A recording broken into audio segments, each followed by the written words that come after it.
Казвам се Татяна Колева. Родена съм в град Русе, един прекрасен град на брега на река Дунав. Град с много интересна история, град с много красиви сгради, град с образци на европейската архитектура. Не напразно наричат Русе малката Виена. Съвсем оправдано е това. А, Имам техническо образование.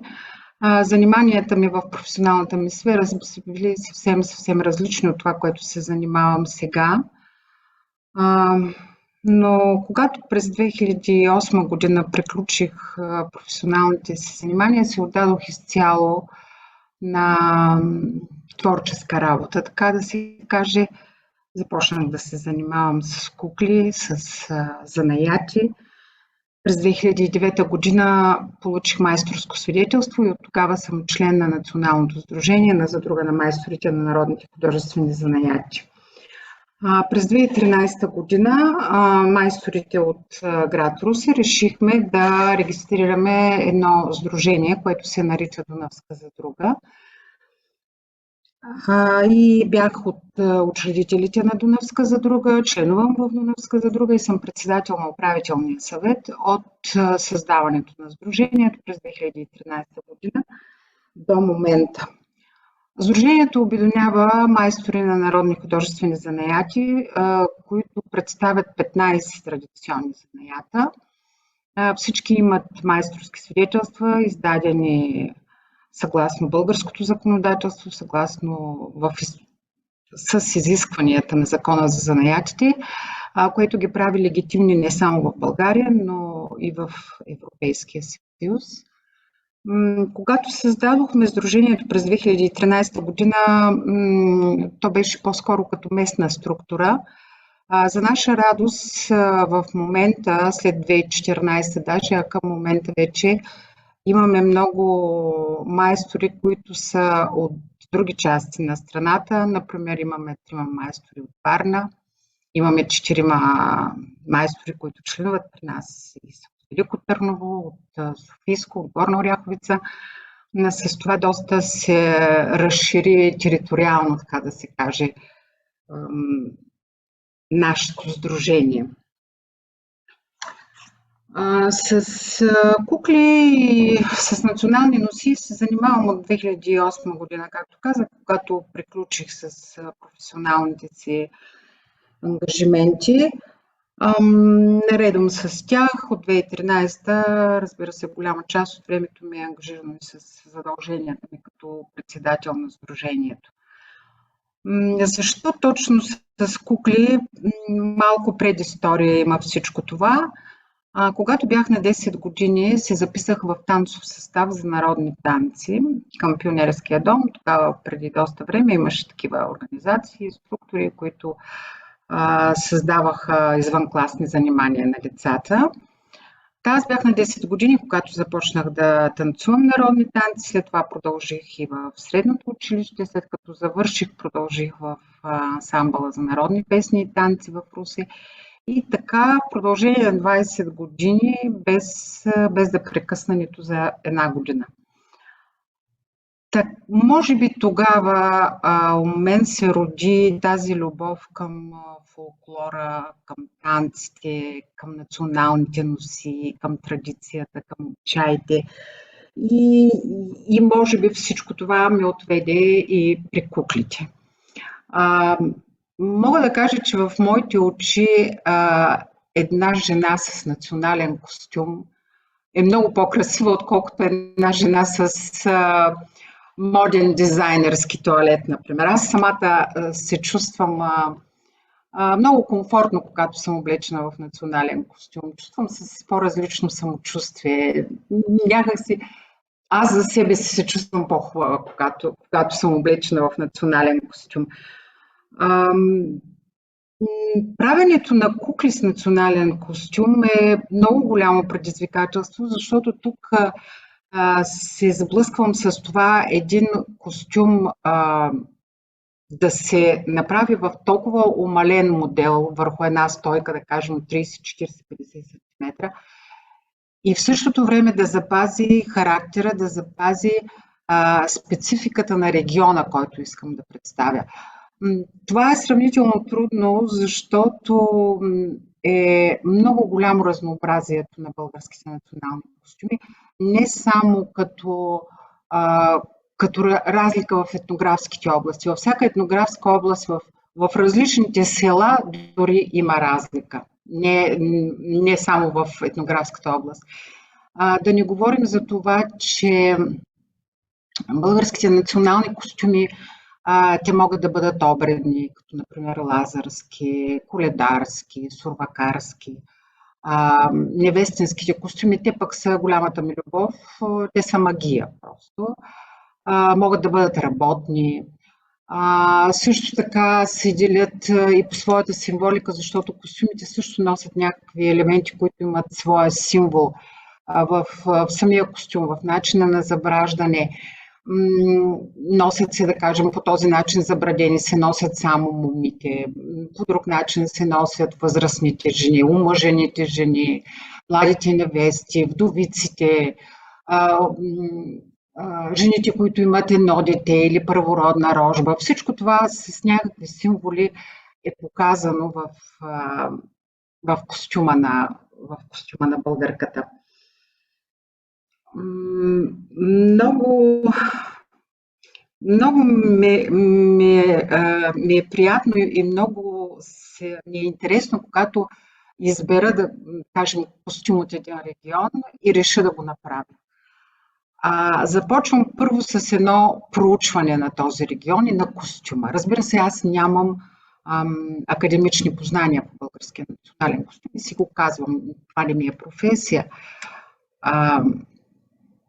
Когато започнеш да търсиш информация, с толкова интересни неща се сблъскваш. Тук, разбира се, сега интернет пространството е пълно с информация и трябва много внимателно тя да се ползва, защото трябва да се съобразяваш с автора на публикацията, в какво пространство, точно в каква платформа, защото има много информация, която просто не е вярна.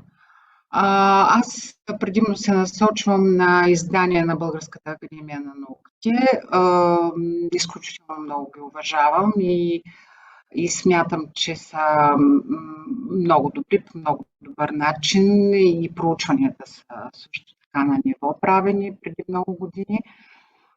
Също така помощ ми оказват и момичетата от Русенския исторически музей, от регионалния исторически музей в къщата на Калиопа. Там също много са ми помагали. Те имат много богат фонд, особено от Русенския край, с костюми. Така че и там съм се срещам помощ от тях. Всичко това вероятно удоволствие и невероятно удовлетворение тогава, когато го направиш. Защото много е трудно, например, един ръкав на една софийска носия. Казвам софийска, защото там са характерни, че има много богата шевица по целия ръкав.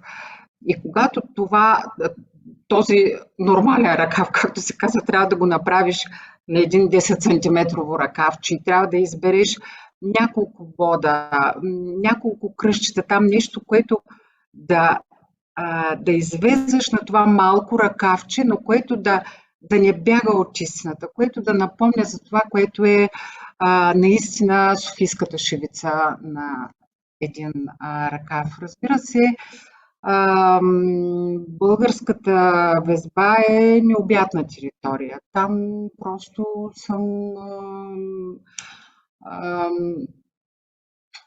не ми е моето място там, но независимо от всичко се опитвам да стигна, и пак казвам, да бъда сравнително близо до истината. Всичко това, когато го направиш, това е безкрайно удовлетворение, безкрайно удоволствие. Разбира се, че срещам и трудности, когато работя. Примерно при подбора на материалите срещам някакви трудности, особено когато става въпрос за В много региони костюмите са с тъканна орнаментика, т.е. на ивици, широка, тясна, цветни, повтарящи се цветове. Всичко това не можеш да го извезаш, не можеш да го залепиш, не можеш по никакъв начин да го направиш. И намирането на точно такава материя, която да отговаря на това изискване, на тази специфичност ми е малко трудно. А в такива моменти се справям. Напоследък започнах да ползвам автентични ризи и престилки, но такива, които са много повредени и не стават за обличане, не стават за представяне като експонат, да кажем музеен или каквото да е, просто са повредени. Сега има съсипани просто костюми. Но от престилки, от ризи се умявам да извлека някакви парченца, които да ми свършат работа в някакъв момент. Те някак си излизам от тази ситуация. Другото, което така представлява някаква трудност и признавам се за мен е сериозна, това е да реализирам това, което правя. Защото времената са много, много различни сега и с това развитие на онлайн търговията човек трябва да е много начи с тази материя, за да може да се справи, за да може да покаже това, което прави, да го презентира, да го рекламира достатъчно добре, за да може да го реализира и съответно да има някакви приходи от това. Това ми е трудност. Създала съм си страница в Фейсбук, опитвам се да я поддържам, но по принцип как се случват нещата в виртуалния свят, признавам, че ми е малко далеко. Разбира се, опитвам се да събирам информация от близки, от хора, които така могат по някакъв начин да ми помогнат или да ме насочат къде мога да прочита нещо, за да мога евентуално да се справя сама.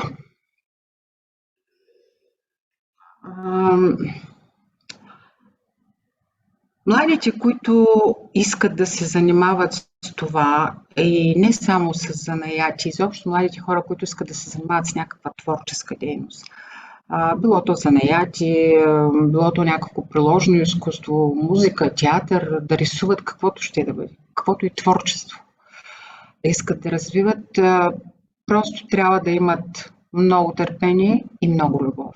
Всичко се случва, но се случва бавно.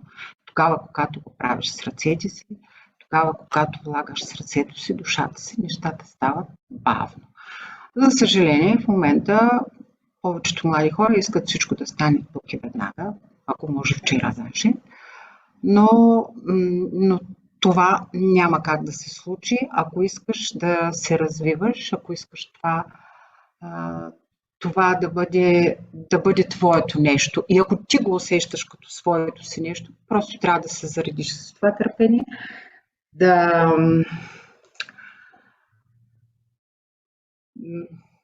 се отдадеш изцяло.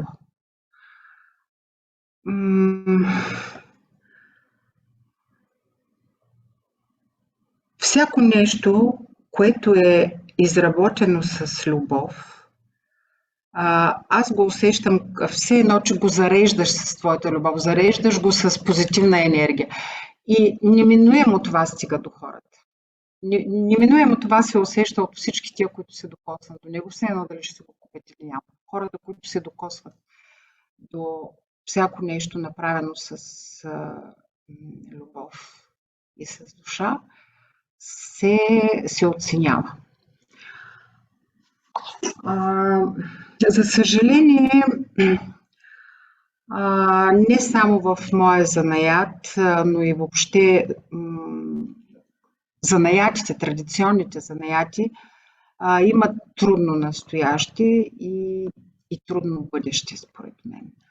И това е защото живееме в много високотехнологични времена. Живота е изключително забързан, живота ни е, ежедневието ни е прорязано от нерв и всичко това не позволява на хората да се отдадат на дейност, която да развие творческия им потенциал, защото света ги задължава да бъдат други.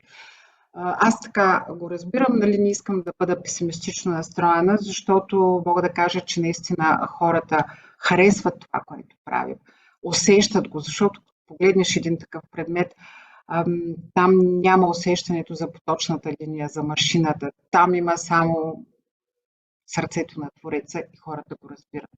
Оценяват това, което правя и аз, и моите колеги майстори. Съгласни са да платят, за да го имат, защото всяко ръчно изработено нещо е скъпо. Те го разбират и са съгласни да платят за него, за да го притежават. За голямо съжаление обаче, за мен това е по-скоро потребителски момент. Тоест, съгласен си да платиш, за да го имаш, да го притежаваш, да го облечеш, да си го сложиш вкъщи, да го подариш, няма значение. Но като изпълнители, т.е. да кажеш, да, аз искам да правя това, такива хора сравнително рядко се появяват. Въпреки всичко, аз много се надявам, че има хора, които са съгласни да си позволят това малко бягство от ежедневието и да го посветят на едно хоби, в което да вложат творческия си потенциал, защото аз за себе си съм убедена, че всеки има такъв. Независимо дали го е проявявал до сега или все още не е.